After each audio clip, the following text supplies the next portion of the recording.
अगर मानी वाकई अपनी गलती पर नादिम है तो उससे कहो कि आकर निम्रा को सॉरी बोले। इसी सूरत में उनका रिश्ता बच सकता है। बिल्कुल आएगा, वो जरूर आएगा। मैं निम्रा से मिल सकता हूँ? हाँ हाँ, क्यों नहीं, बिल्कुल। नवीदा, तुमने बताया नहीं निम्रा को कि बेजाद आया है? बताया तो था। नाराज होगी मुझसे? अरे नहीं, तुम बड़े हो उसके, वो क्यों नाराज होगी तुमसे। नवीदा जाओ, निम्रा को बुला लो। जी।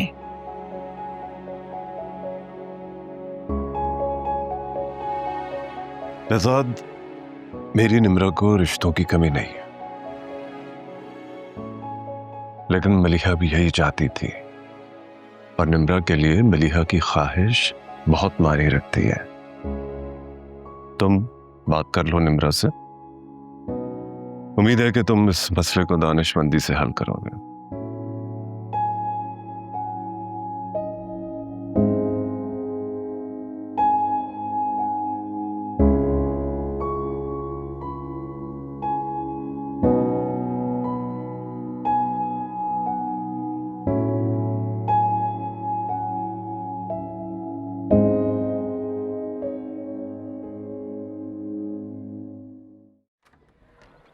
अस्सलाम वालेकुम।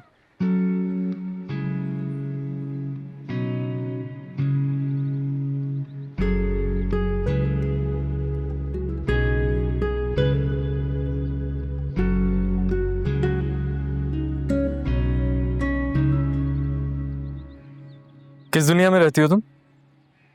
एटलीस्ट तुम्हारी दुनिया से बहुत दूर। इसीलिए तो शिकवा कर रहा हूँ। इतना सब कुछ हो गया मेरे साथ और तुमने पूछा तक नहीं। मेरा पूछना कोई अहमियत रखता है? कजिन्स हैं हम, और शायद दोस्त भी। अब क्या सारे रिश्ते फरामोश कर दोगे? कुछ भी फरामोश नहीं किया। रिश्ता कोई भी हो, अगर दिल से हो तो वो फरामोश हो ही नहीं सकता। मैंने मम्मा को बताया था कि तुम सलमान के लिए सीरियस नहीं। मानी तुम ना भी बताते तो मैं खुद बता देती। अच्छी बात है। वैसे भी इस तरह किसी को घर बुला के एम्बैरेस नहीं करना चाहिए, और वो भी पूरी फैमिली के साथ चीप लगता। गुस्सा थी मैं तुम पे। मतलब अब नहीं है ना? हंसने वाली बात है नहीं। वैसे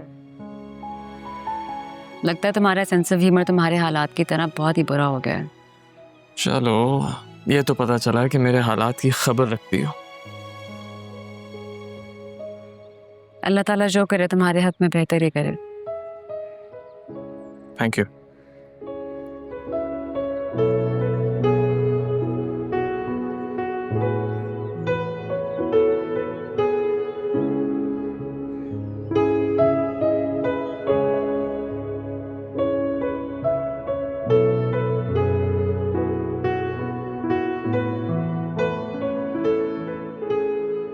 अस्सलाम वालेकुम अंकल। वालेकुम अस्सलाम।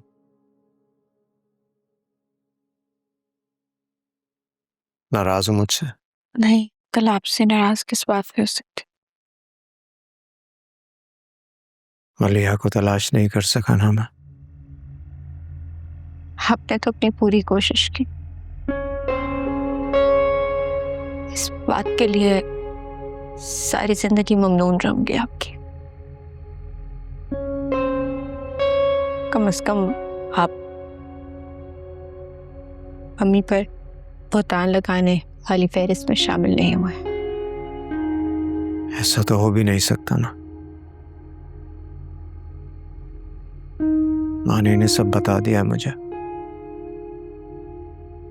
उसने जो भी किया है मैं उसके लिए बहुत शर्मिंदा हूँ। वो भी बहुत शर्मिंदा है। इस तरह नहीं खत्म करनी चाहिए थी उससे मंगनी। It's okay. उसको जो आसान लगा उसको किया। ऐसा नहीं है निम्रा, तुम्हें छोड़ने का तस्वुर भी नहीं कर सकता वो। छोड़ दिया।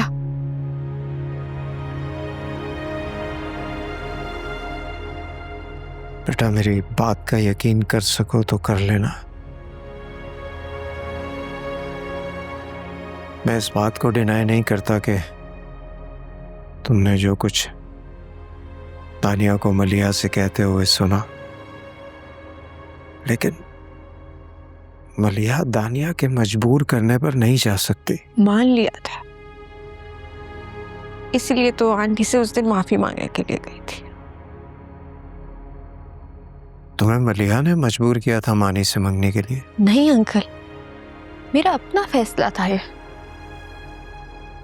तो फिर तुमने ऐसा क्यों कहा? नहीं कहा मैंने, हरगिज़ ऐसा नहीं कहा।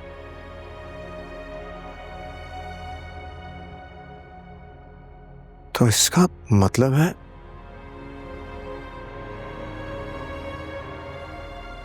तो तुमने सच क्यों नहीं बताया मानी को? वो सच सुनने के लिए आया ही नहीं था। इतने अरसे में वो ये भी नहीं जान सका कि मुझे उससे मोहब्बत है या नहीं।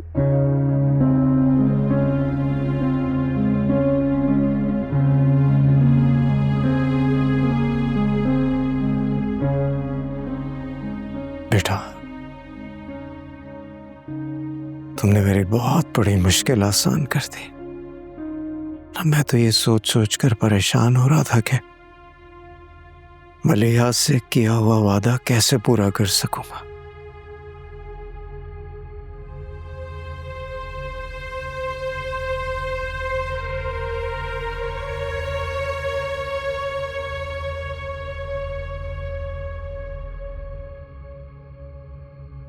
तुम्हें लगता है कि बहजाद के समझाने से मानी मान जाएगा? आप इतना इंसिस्ट क्यों कर रहे थे मानी के रिश्ते के लिए? क्या मतलब? निम्रा के भले के लिए कर रहा हूं। मेरा बस चले तो मैं खुद जाकर मानी को समझाऊं। वही मानी है ना जो आपको कभी कबूल नहीं था। देखो, ज्यादा फजूल के ताने मत दो। मानी का साथ निम्रा की किस्मत बदल देगा। बहजाद ने मुझसे वादा किया है कि वो अपना 50% और मानी के सब शेयर्स और प्रॉपर्टी बराबर मानी और निम्रा के नाम करेगा। ये बात कब हुई है? देखो, कुछ बातें होती हैं जो हम मर्दों के दरमियान तय होती हैं। उन सब में तुम्हें शामिल होने की जरूरत नहीं है। क्या बहजाद अंकल ने ये ऑफर दी थी हमारे रिश्ते के लिए? नहीं, वो क्यों करेगा? मैंने उसको खुद कहा था कि मुझे मेरी बेटी बहुत अजीज है, मुझे उसके मुस्तकबिल की सिक्योरिटी चाहिए। हाँ, आपने ऑफर दी और उन्होंने मान ली। मिल गई आपको आपकी बेटी की सिक्योरिटी। तुम्हारे भले के लिए कर रहा था सब। भले के लिए? बेटी को मालूम ही नहीं और उसकी कीमत लग रही है। नुवीदा, इससे कहो कि मुझे और गुस्सा मत दिलाए। पहली बात मनमानी कर ली इसने। क्या मानी की मर्जी शामिल थी इसमें या नहीं? साफ जाहिर है, इतनी बड़ी बात में उसकी मर्जी शामिल हो गई। क्योंकि जिस खतरे की बूम मैं महसूस कर रहा था, वो भी जरूर महसूस कर रहा होगा। किस खतरे की बात कर रहे हैं आप? बहजाद तो मोहब्बत में पागल है, इस बात का मानी को बखूबी अंदाजा है। तो कल को बहजाद सारा कुछ लुटा देगा मलिहा पर, तो मानी और तुम्हारे हिस्से में तो कुछ नहीं बचना।